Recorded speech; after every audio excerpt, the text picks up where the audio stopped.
Hey, what's up, guys? This is DarthZadyBun for ZHM Entertainment, and it just occurred to me that the device is in the wrong orientation. So, damn it!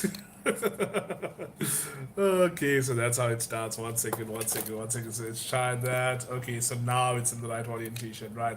So if somebody knows how to actually change the orientation of these videos from portrait into landscape, that would really help a lot.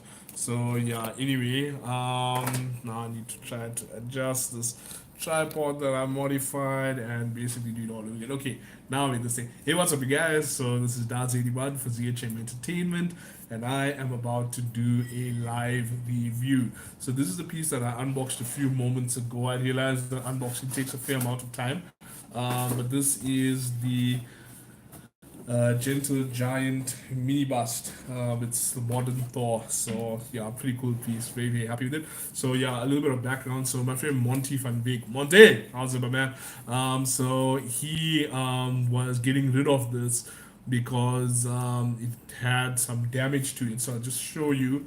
Here on the side of his belt, there's a little piece over there, and that piece broke off. So he didn't want it anymore. So I said that I'd take it and I'd fix it up and see what I can do with it. So yeah, and now we have this piece over here. So this is a mini bust, right? So it's roughly 7.5 inches. So that makes it.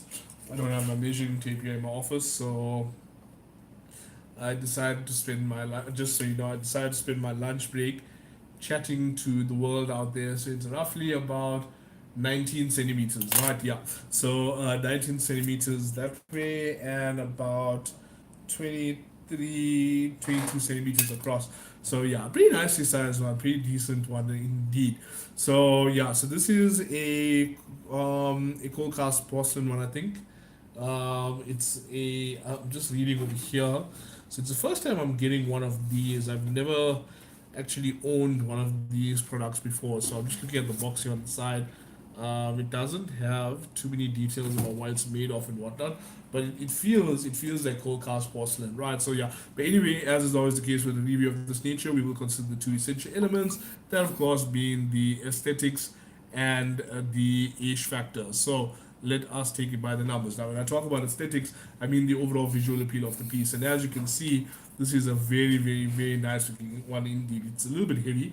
So yeah, as you can see, some really nice sculpted detail there. He has this stoic look on his face. Okay, so if you look at him like this, he's like sort of like, okay, a little bit derp there. But in person, looks really awesome. Lots of nice detail all throughout. Very happy with the shading as well. You know, on the paintwork and the shading, just very great all throughout. The statue has a lot of nice details on it. On the topic of sculpting, coming back to that, if you look over here, each of the scales, the so-called scales in this chainmail, are individually sculpted, and each one over here has some subtle shading and highlights on it as well, so give it that very realistic look. I'm very happy with it. I must say that at first I wasn't expecting too much of this piece, but now that I have it in hand, you know, it's really cool. It looks very nice indeed. The Mjolnir, okay, it looks more stone than metal, but it's very comic accurate. So, and it's based off Thor's modern appearance. So in the comics a couple years back, before all the reboots and the rewrites, they basically relaunched him, and yeah, it just looks all kinds of kick-ass awesome. Very happy with it. So yeah, aesthetically on point. Look, it's a bust, so as you can see, just you know his torso. I would have liked to have seen what the rest of it would have looked like. This would have been a very nice statue as well. It is a limited statue, so this is number 519 of 720 pieces. Comes with a little certificate of authenticity over here. I think like under the base as well. It's yeah, so it's numbered there as well. So yeah, very nice. Very nice. Overall, it looks very nice. There are some things that you know you should watch out about. So I think we'll turn our attention to the aesthetics now. So when we, sorry, the age factor. So when we talk about age factor, we refer to the degree to which a piece makes one go ish with excitement, ish with disappointment, right? So like I said, I got this from a buddy. So he really, you know, like I think he charged me like next to nothing for it. I basically just had to pay him for the shipping. So I'm very, very grateful to him for that. It's such a nice piece, so I'm very happy with it. Yeah, so if you are going out there to buy it, the question is whether it's going to be worth your buy or not. And I genuinely believe that it is, for the simple reason that it showcases the Thor in his comic appearance. So many of us are so used to Chris Hemsworth, and don't get me wrong, I love Chris Hemsworth as Thor, but this is where it started out. In the comics, it looks so good. So nice. It has like very, very like defined features, very, very nice indeed. And there's something I just noticed here. Just want to show you on his fingers, and I hope it doesn't get too blurred out. But on his fingers, they even did like his fingernails and stuff with this. So that's a lot of detail for such a small statue. It's very, very cool. So yeah, there are some things you should watch out though. Like when Monty had this thing, that piece of they broke. So there are some pieces that can chip and break. So you just want to watch out for that. Like for example, here he is.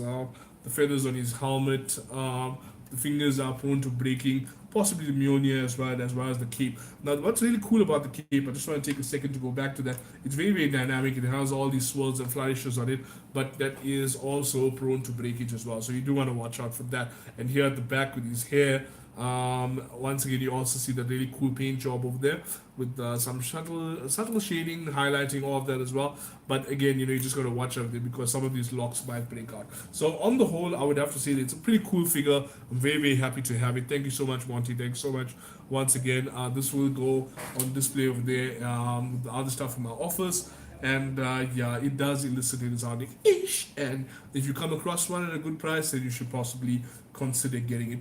I unfortunately don't have a sort of how can I put it? I don't have like any like a frame of reference for what a fair price would be. But I reckon that if you did some googling and check it out, then you should come right. I do want to tell you guys though that if you'd like to get Lux like this and other older figures as well, Monty has a page that he runs with a couple other guys, Tabi Palsa, and some of the other dudes of there. It's called the Toy Goblin. So Toy Goblin. If you search for them on Facebook, they have this group with all sorts of crazy, awesome older figures and statues and the like. So you can reach out to them. So it's basically a bunch of let's try it again. It's a bunch of collectors selling their stuff, trading their stuff as well with other collectors. So you can definitely pick up something cool there. But anyway, thanks for watching. Be sure to like, share, subscribe, follow, do all of that stuff. If you have any questions, drop me a line in the comments below. Let's try and get those subscriber numbers up as well. Yeah, so not bad. Managed to do this here in less than 10 minutes. So I still have time to pop out and get something to eat for lunch. I'll chat to you guys soon. Ciao. Don't know how to close it now. Okay, is it this one? No. Yeah, okay. Ciao.